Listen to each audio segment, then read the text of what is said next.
નમસ્તે ફ્રેન્ડ, સ્વાગત કરું છું ફરીથી બધાનું એક નવા વિડીયોમાં. તો ગઈકાલના વિડીયોમાં મેં વાત કરી હતી અમે લોકો જવાના હતા રાજકોટ. તો બસ જો અહીંયા અમે પહોંચી ગયા છીએ. રાત્રે કદાચ 3:30 જેવો ટાઈમ થઈ ગયો તો અમે લોકો પહોંચ્યા અને પછી સૂતા એને અને સવારે વહેલા ઉઠી રેડી થઈ અને આવી ગયા હતા. અહીંયા ઘરે હતું મંડપ મુહૂર્ત, એટલે હું ને મારી દેરાણી છે આ બાજુમાં જે બેઠી છે એ. તો અમે લોકો બસ એ જ જોતા હતા કે કેવું લાગે છે ને હેરસ્ટાઈલ ને બધું, કેમ કે એકદમ ફટાફટ તૈયાર થયા હતા અને અહીંયા પહોંચ્યા. તો બસ જો અહીંયા ઓલમોસ્ટ બધી જ મંડપ મુહૂર્તની જે ગણેશ સ્થાપના હતું એ થઈ ગયું છે અને પ્રહાન એના ફઈ સાથે મજાક મસ્તી કરે છે. જો તો આ છે મારા દિયરનો છોકરો જે આગળ દેખાય છે ને એ રક્ષ છે અને બાકી બધા જો બેઠા હતા અમે લોકો થોડા ઘણા બાયું બધી ગીત ને એવું જે કંઈ બે ગાવાનું હોય એ બસ કર્યું અને બસ થોડી ઘણી બધા સાથે મસ્તી કરી. બોલો હજી હાય કહેવાય ભાઈ ચાલુ થયું જાતા ભેરું નીકળી જાય છે, ઊભી થઈ જાય. હાલો ધન આવતો.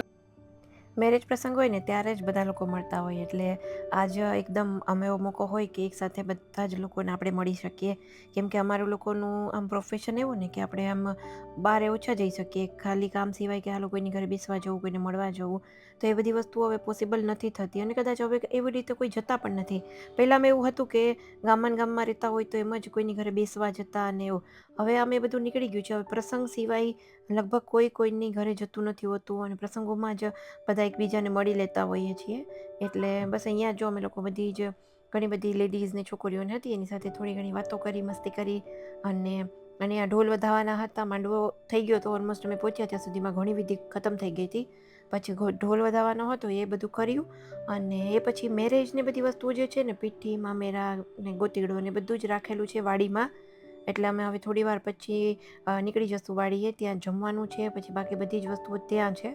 અને બસ જોતા રહેજો વિડીયો આખો જોજો. વિડીયો ગમે તો લાઇક, શેર, ચેનલને સબસ્ક્રાઈબ જરૂરથી કરજો. અને આ છે આપણો ગ્રૂમ કે અને છે એના મામા, મારા હસબન્ડ આમ મામા થાય, એટલે એ જોવે છે કે આ તે જે સેટ પહેર્યો છે સોનાનો છે કે ખોટો છે, મતલબ એ પૂછે છે કેટલો મોટો સેટ છે. એ બેનું એ ડિસ્કશન ચાલતું હતું અને પછી અમે લોકો જવા માટે નીકળી ગયા છીએ. બપોરનું જે લંચ છે ત્યાં વાડીએ જઈને બધાને લેવાનું છે. એટલે બસ જો બધા જ ગાડીમાં પ્રોપર આગળ પાછળ બધા ગોઠવાઈ ગયા હતા એકબીજાની સાથે બધા. તો આ છે રાજકોટ. એઝ ઓલવેઝ રાજકોટનો ટ્રાફિક ધીમે ધીમે વધતો જ જાય છે. પહેલાં હું રાજકોટ રહેતી, હું ઘણા વર્ષ રાજકોટ રહી. એ સમયે આ બધા બ્રિજનું કામ ચાલતું હતું ત્યારે બી એટલો જ ટ્રાફિક થતો અને હવે બ્રિજ બની ગયા ને તો પણ અહીંયા ટ્રાફિક એ જ જોવા મળે છે.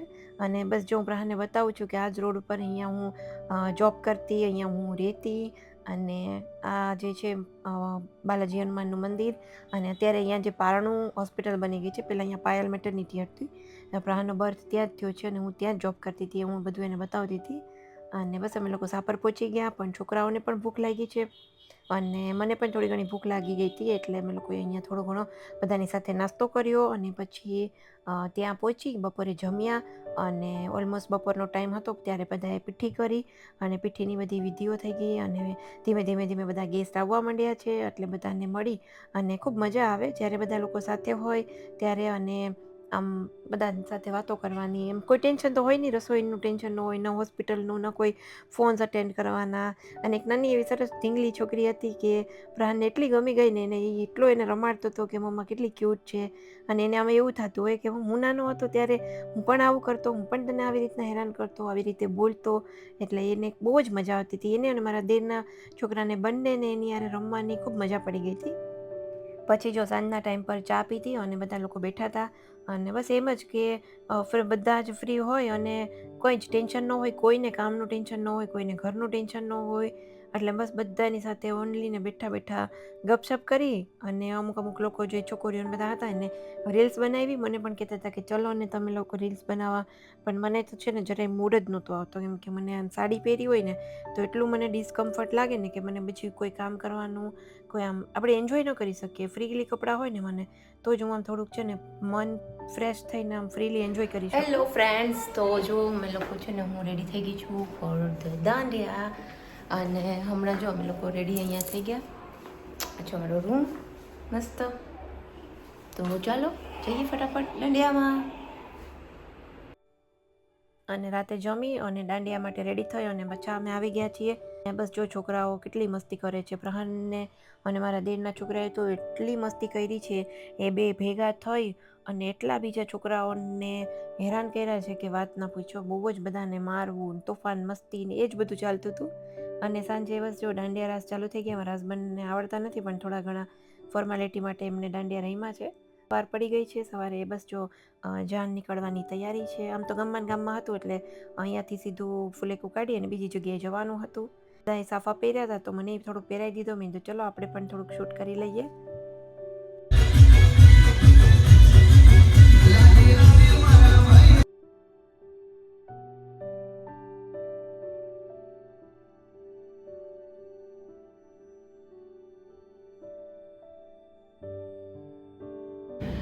સો ફ્રેન્ડ્સ અમે લોકો છે ને ચલો ફ્રેન્ડ્સ જો હવે છે ને મેરેજ ખતમ થઈ ગયા છે અને હું અને પ્રહાન નીકળી ગયા છીએ કાર લઈને પાછા. મારા હસબન્ડ જતા રહ્યા હતા કાલે જ અને આજે મેરેજ હતા. મેરેજ ખતમ થઈ ગયા છે અને અમે લોકો રસ્તામાં છીએ. હવે અમે પહોંચ્યા છે ઓલમોસ્ટ વીરપુર પહોંચ્યા છીએ. થોડી વારમાં પહોંચી જશું પોરબંદર. મતલબ હજી 2 કલાક જેવો ટાઈમ લાગશે. ધીમે ધીમે જઈએ છીએ, મજા આવે છે. ચલો ફ્રેન્ડ્સ આવી ગયા છીએ અમે આજે પાછા ઘરે. અને જો આમ થાક દેખાય જ ફેસ ઉપર એકદમ. એટલી છે ને ગરમી હતી. હજી તો ફેબ્રુઆરીનો ફર્સ્ટ વીક જ છે. ફર્સ્ટ વીક મતલબ જસ્ટ હજી ખતમ જ થયું છે અને આટલી ગરમી પડે છે. એપ્રિલમાં મેરેજ હોય મતલબ હોળી પછી એની તોમાં શું હાલત થશે. અમારે એકાદ સાવ એક નજીકના એવા રિલેટિવ છે કે જેના એપ્રિલમાં મેરેજ રાખેલા છે, એપ્રિલ એન્ડમાં. ત્યારે તો ગરમીની કોઈ કલ્પના જ ન થઈ શકે. અત્યારથી જ મને તો ટેન્શન આવે છે. અને એમાં પણ સાડી ને એવું બધું પહેરવાનું હોય ને ત્યારે બહુ જ કંટાળો આવે. આમ જ્વેલરીને આપણે પહેરવું હોય ને તો એટલી આમ સફોકેશન ને ગરમીને લાગે ને કે વાત જવા. તો પછી જો ફરી પાછા આવી ગયા છીએ હું ને પ્રહાન ઘરે. અને મારા હસબન્ડ તો મેં કીધું એમ એ પહેલાં જ આવી ગયા હતા. કાલે રાત્રે આવીને પણ સૌથી પહેલાં છે ને મેં ભાખરી, ખીચડી અને શાક જ જમવામાં બનાવ્યું હતું. આવી અને વહેલું જમવાનું બનાવી ડિનર કરી અને વહેલા જ સૂઈ ગયા હતા. સવારે ઉઠી અને પ્રહાન સ્કૂલે જતો રહ્યો છે અને હવે હું સવારનો બ્રેકફાસ્ટ બનાવું છું. ભાખરી વગર છે ને બધું જ અધૂરું હ. ચા અને ભાખરી. હવે તો એવું જ થઈ ગયું છે મને કદાચ એકાદ દિવસ માટે બી કે 2 દિવસ માટે બી આપણે આવી રીતને પ્રસંગોમાં જઈએ ને એટલે પ્રસંગોનું એટલું હેવી જમવાનું લાગે ને કે પછી ઘરે આવીને તો સીધી રોટલી ને ભાખરી જ યાદ આવતી હોય છે. એટલે અહીંયા હવે મારા હસબન્ડને મેં બ્રેકફાસ્ટ આપી દીધો. હું બેસી ગઈ છું. ચા, ભાખરી અને રાતે મેં કોબી મરચાંનો સંભારો બનાવ્યો હતો એ વધ્યો છે તો એ લીધો છે સાથે. એટલે ચા પી ઘરની અને એટલી આમ મજા આવે ને કે આમ મને તો છે ને બહારની ચા હવે નથી ભાવતી. ઘરની જ ચા જોતી હોય છે.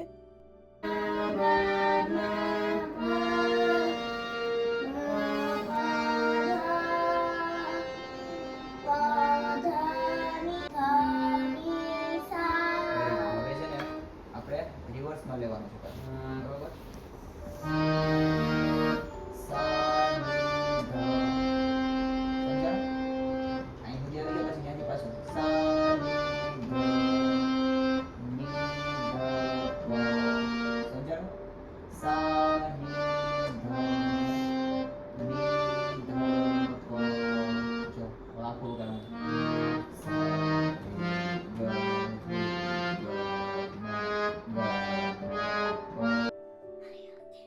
આમ જો તો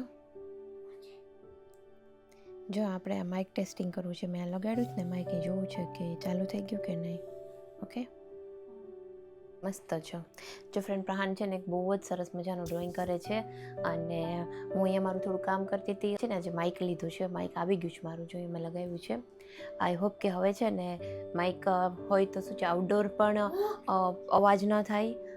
વોઇસ ઓવર કરું ને એમાં પણ ઘણી વખત મને ડિસ્ટર્બન્સ થતું હોય છે તો એ પણ ડિસ્ટર્બ નહીં કરે એવી આશા રાખીએ છીએ. અને બસ જો પ્રહાન અહીંયા છે ને બહુ જ સરસ ડ્રોઈંગ કરે છે. કાનો બનાવે છે.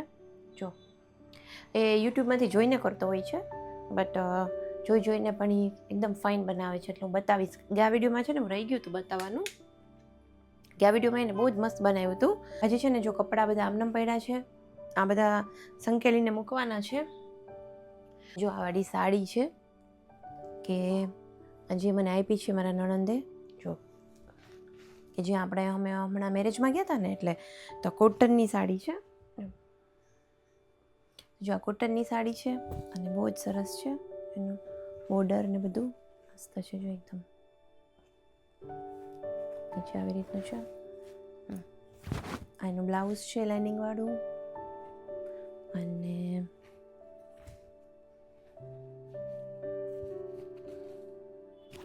કલર ને સરસ હતો અને એકદમ સિમ્પલ છે કે ક્યાંય પણ છે ને રૂટીનમાં ગમે ત્યાં અમે ગયા હોય ને તો પહેરી શકીએ. અને એનો પલ્લુ છે જો આ પલ્લુ બી બહુ જ સરસ છે. અને હવેથી છે ને મને આવી સિમ્પલ સાડી વધારે ગમતી હોય છે કેમ કે કોટનનું બ્લાઉઝ હોય તો જાજી વાર આપણે પહેરી શકીએ. બાકી તો મને સાડીમાં બહુ જ કંટાળો આવે કેમ કે એકદમ આમ ફિટિંગ લાગે, કમ્ફર્ટેબલ ન લાગે અને જ્યારે મેં સાડી પહેરી હોય ને ત્યારે આમ ધ્યાન ખાલી સાડીમાં જ હોય. આમ એકદમ ફ્રીલી જે છે ને આપણે મનથી ફ્રેશ રહીએ ને એવી રીતે હું ન રહી શકું. એટલે જ કદાચ છે ને મેં મેરેજમાં કે જ્યાં જો વિડીયો પણ શૂટ નથી કર્યો કેમ કે મને છે ને મારું મન જ બીજી કોઈ એક્ટિવિટીમાં લાગે જ નહીં. મન ઓનલી એમ જ હોય કે જલ્દી સાડી કાઢી અને કમ્ફર્ટેબલ કપડામાં આવી જાઉં. એટલે એવું છે જો પહેરતા ના હોય ને સાડી એટલે બહુ ફાવે નહીં. અને આમ બી છે ને મને થોડાક છે ને એક સાઇઝ આમ લૂઝ કપડાં જ ગમે. હું એકદમ ફિટિંગવાળા કપડાં મને ન ગમે, પહેરી જ ન શકું. એકદમ બોડી ફિટિંગ કપડાં હોય ને તો થોડુંક આમ કંઈક થવા માંડે. એકદમ આપણે એકદમ રિલેક્સિંગ ફ્રી કપડાં હોય ને તો વધારે મજા આવે. સો ચલો જો હવે માસી કામ કરીને ગયા છે. જોવા આવી હતી કે દરવાજો બંધ છે ને કેમ કે નહીંતર પછી શું થાય મચ્છર આવી જતા હોય છે એટલે. સો ચાલો ફ્રેન્ડ્સ જો હવે આ વિડીયો હું વિચારતી હતી કે અહીંયા જ એન્ડ કરી દઉં કેમ કે કાલથી પછી એક નવો ફરીથી વિડીયો બનાવીશું. હજી થોડું ઘણું કામ બાકી છે મેરેજનું, એ ખતમ થઈ જાય અને કાલથી પાછા રૂટીનમાં આવી જઈએ. તો ચાલો ફ્રેન્ડ્સ આ વિડીયો આપણે અહીંયા જ એન્ડ કરીએ. વિડીયો ગમ્યો હોય તો વિડીયોને લાઇક કરજો, શેર કરજો. ચેનલ પર નવા હોય તો ચેનલને સબસ્ક્રાઈબ પણ જરૂરથી કરજો. જલ્દીથી મળીશું એક નવા વિડીયો સાથે. ત્યાં સુધી બાય બાય, આવજો, ટેક કેર.